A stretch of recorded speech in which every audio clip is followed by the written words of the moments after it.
Hola a todos, una vez más bienvenidos a su canal de Filósofo 777. Si hemos llegado hasta aquí, quiero pedirte antes que todo que te suscribas al nuevo canal de noticias llamado Noticias Full. Así es, Noticias Full. Aquí va a aparecer una tarjetica en la parte de arriba. Dale clic ahí y te va a llevar a ese canal para que te suscribas rápidamente y puedas estar en contacto de esa información que vamos a estar subiendo. Bien, por otro lado quiero comenzar en el día de hoy hablando precisamente de lo que es la única opción del régimen de Maduro. Ahorita que estamos hablando de elecciones, la presión internacional y todo lo demás, quisiera enfocarme en eso. Vamos a discutir la única opción que le queda al régimen de Nicolás Maduro. El hecho de que el gobierno de Maduro se decida finalmente a violar abiertamente todas las normas democráticas, convertirse sin pudor alguno en un dictador e iniciar este proceso de instauración de un régimen totalitario a semejanza de Cuba, era algo que se veía venir desde mucho antes. El chavismo tenía originalmente un gran apoyo popular en Venezuela, pero sucedió lo que ocurre con todos los gobiernos populistas. Logran amplio apoyo, derrochando el tesoro público en obras sociales, pero sin asegurarse una economía sustentable. En el caso venezolano, el alto precio del petróleo permitió por algún tiempo mantener dicho respaldo, pero una vez que el precio bajó, quedó la falacia al descubierto y los índices del apoyo electoral comenzaron a descender. Esa pérdida gradual del electorado puede constatarse analizando los resultados de los sucesivos comicios. En 2006, la victoria de Chávez frente a Manuel Rosales fue del 62% frente a 37%. 6 años después, la diferencia se había reducido notablemente frente a Capriles, 55 a 44.3%. Por otro lado, en las elecciones legislativas del 2010, el oficialismo había ganado la mayoría de los escaños. Recordemos que no se presentaron a votar. No fueron la parte de la oposición no fue gracias a la influencia de Ramos Salud y Julio Borges.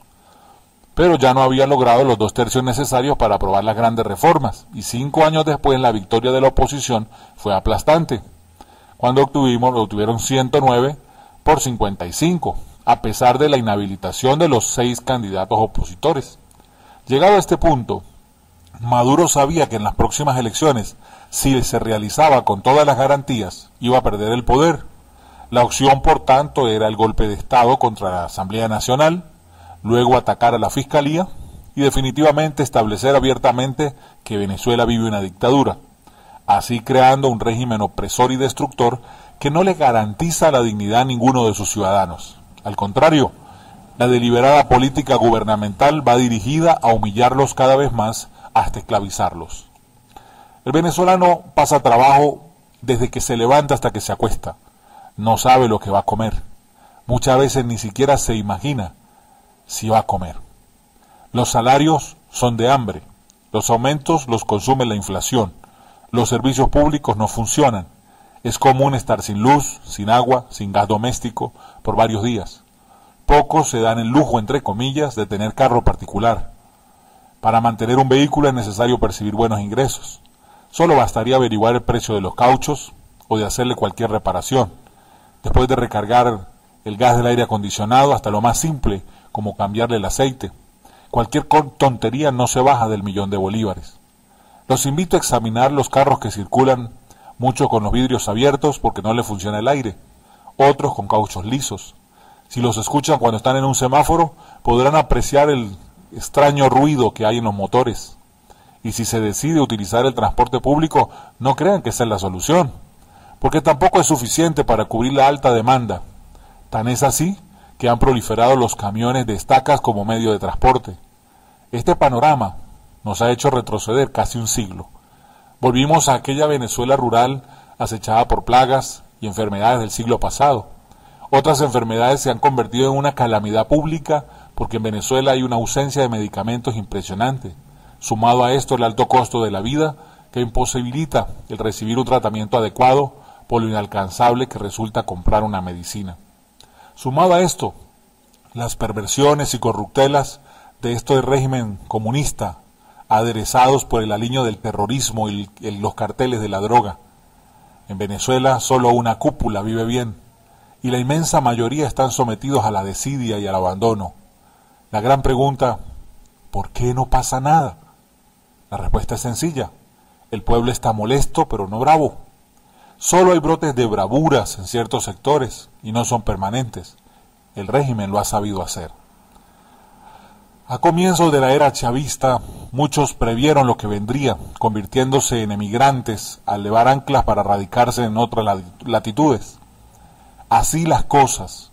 Venezuela pasó de ser un país productor y exportador de petróleo o de hierro para convertirse en una nación de jóvenes talentosos distribuidos por todo el mundo entero. Pero este pavoroso panorama no quiere decir que ya estemos condenados a morir bajo el dominio de estos bárbaros rojos, no. Esto implica que para poder encontrar la solución, lo primero que tenemos que hacer es estar bien claros del berenjenal en el que estamos metidos.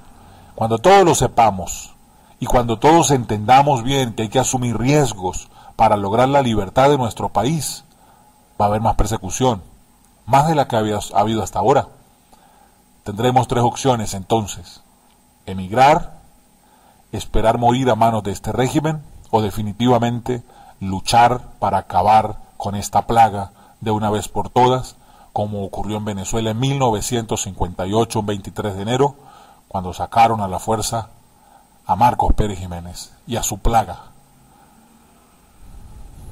Nosotros decidimos, en nosotros está la respuesta.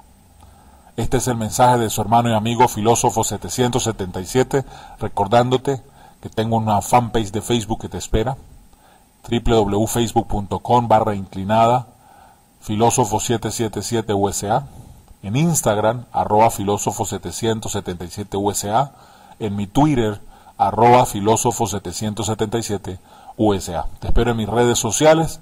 Déjame tu opinión aquí. ¿Qué crees tú que vamos a hacer dentro de estas tres opciones? ¿Qué vas a hacer tú personalmente? Si se llega al 2018 y 2019 y no pasa nada. Opción 1, emigras. Opción 2, estás dispuesto a morir en manos del régimen. Opción 3, luchas para acabar con esta plaga. Bendiciones.